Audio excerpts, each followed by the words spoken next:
I had taken some time off, about a year and a half, to do traveling. And the first half was spent backpacking, actually in India as well. So this isn't my first trip to India. India, Europe, Asia, and then came back through the United States and wanted to go through South America. And for some reason, I had this really twisted vision that traveling, if you're not traveling on a plane in South America and you're on a bus or public transportation, you're sharing your seat with goats and farm animals. It's probably appropriate for Central America, but for some reason I had it in my head, this is how it's going to be. Do you really want to travel that way? So I thought, well, I could probably travel by motorcycle. That would be convenient, and I would kind of be in charge and decide where I wanted to go, and so that seemed to be a pretty decent way to get around.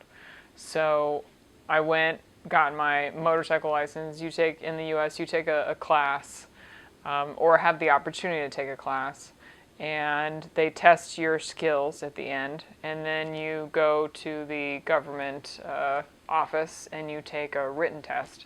Yeah. And then when you pass both of those, they hand you a license, you're good to go. Wish we could have had this here. Yeah. We need these specific Of course, yeah. Of course in writing, yeah. And we're actually quite relaxed as far as driver's training and rider's training goes, because in places like Europe, you're limited to the engine size. So you can only ride like 100 cc's or lower, and then you have to graduate progressively up to something. In the US, we're kind of looked at as the odd man out, because you can take your driver's test on a 200cc bike and go out and buy like an 1800cc bike. In the US? Exactly. You can do that? Yeah. That's pretty much the case here. Yeah, but apart from that, I passed the test and decided, okay, well, now that I can ride a motorcycle, right, they gave me a license. I bought some gear and flew down to Ecuador and bought a motorcycle in Ecuador that was consistent with the police bike. It's a 200 XL Honda, and in some countries it's called the XR. So the 200 XL, small, capable enough to get around and do what I wanted to do. And I didn't have any camping equipment, so my cargo was pretty simple. I just had a couple of kayak dry bags and a top box. So that was pretty much my introduction to motorcycling, because I hadn't really ridden a motorcycle in the US apart from being in a parking lot doing a test, and then flew down to South America and was suddenly in the middle of these crazy roads, while not as maybe intense as Delhi or Mumbai. Yeah. Still pretty intense for someone who's never ridden before. So I think at that point, it just became just stay upright and don't die. So when I came back, a lot of people were like, wow, you picked up some bad habits. Well, it kind of happens when you just want to stay upright and not die. Yeah. But that was 7 years ago, and I've progressively been getting better, and I think I kind of hit a wall for a while and decided to actively seek out training and continually try to learn some new things, as opposed to just winging it and going on. Because I think everyone at some point hits a plateau in their skills, and then they need something else. They need a training course, a more experienced buddy to ride with, something to kind of challenge them and help them kind of improve.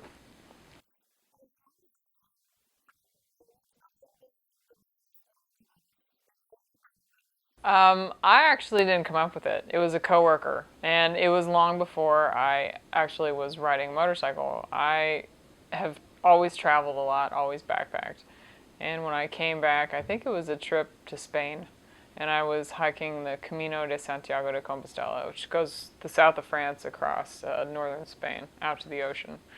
Long story short, got into a little accident where I tripped on a rock, hiking, fell, cut open my face, had not stitches, but tape and all kinds of gauze, so I kind of looked like Phantom of the Opera, walking around in northern India, northern Spain, and these little kids would see me, and they'd, oh, what is that? So I'm scaring small children everywhere I go.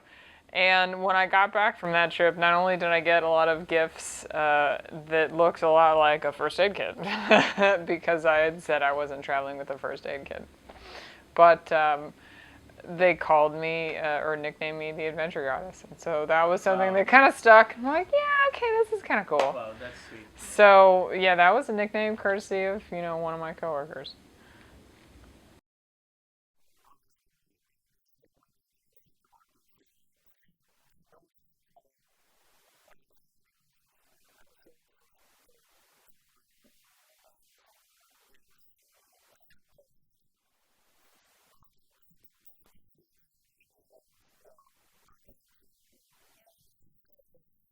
Yeah, Twitter actually. Wow. Twitter has been like a huge source of meeting here. people. We've met on Twitter too. Yeah. Twitter, And- Twitter pushes It's a people great- around great much more platform, easily. yeah. And it's not, and my goal has never been, ooh, I just want to get on Twitter and meet people, much like, MySpace or whatever. But it just turns out that I've met a lot of people through that. And so Gear Chick, Joanne, my Joanne, partner on Moterrific, and I met on Twitter, and then I think we finally met at like a Horizons Unlimited meeting, which is like a adventure enthusiast. course. Yes, yes. And so we were talking, and at the time she lived in San Francisco, and we just kind of wanted to do something. She had a blog, I had a blog. We just kind of wanted to do something different. I'm like, what about a podcast?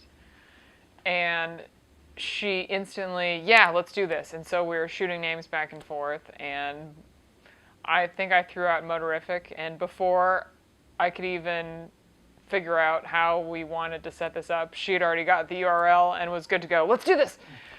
So I'm like, okay, yeah, all right, let's do this. And so we just kind of wanted it to be kind of a loose format, which I think we kind of stick to that discussion about motorcycling. And we were thinking, okay, well, maybe women will gravitate towards this. But really, if you have two people who are totally passionate about something, in this case, motorcycling, and you talk about it, there's no real gender spin on motorcycling. I think the only time we might, I wouldn't say polarize people, but I think the only time we might not be as interesting to the male population is when we talk about women's gear.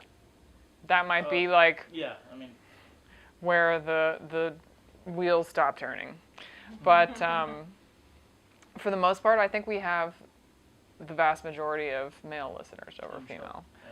But it's just been something fun for us to do. And when she relocated, she was working at a dealership, motorcycle dealership in San Francisco, and she relocated to Philadelphia to work for Revzilla.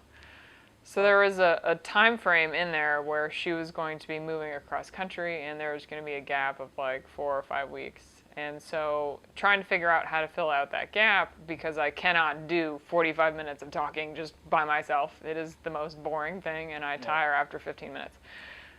I started to interview people. So in addition to the Moterrific like weekly podcast, we try to do weekly, I also have an interview spin-off series, and I started that to fill in the gaps when she was gone for content. So I've continued that and tried to interview as many adventure enthusiasts, just because I know a lot of them. Yeah. But I've also tried, and will keep trying, to branch out and interview industry people in the U.S., as well as racers and women as well. Yeah. You have a section called Women in Motorcycling. Yeah, there's only one person on there right now. That's all right. Yeah. Yeah. Needs to branch out. But yeah, I mean, between a full-time job, between that site, between some other small things that I do in the industry, it sometimes can be a lot of work. And as well, right now is summertime, and now we're, of course, now that I've missed summertime because I've been here, things will start to wind down a little bit, and it'll be easier to get in touch with people. But summer, between May and I guess the end of September, really is like the busiest time in California for motorcycle industry. Lots of press launches, lots of great weather if we didn't already have great weather. Yeah. So, and events and things going on. So I look forward to continuing the interview series. And then you see a coil of highway wrap around and drop down. Asked everybody, have you heard of this hotel? Have you heard of this town? Anybody? Does anybody know where I am?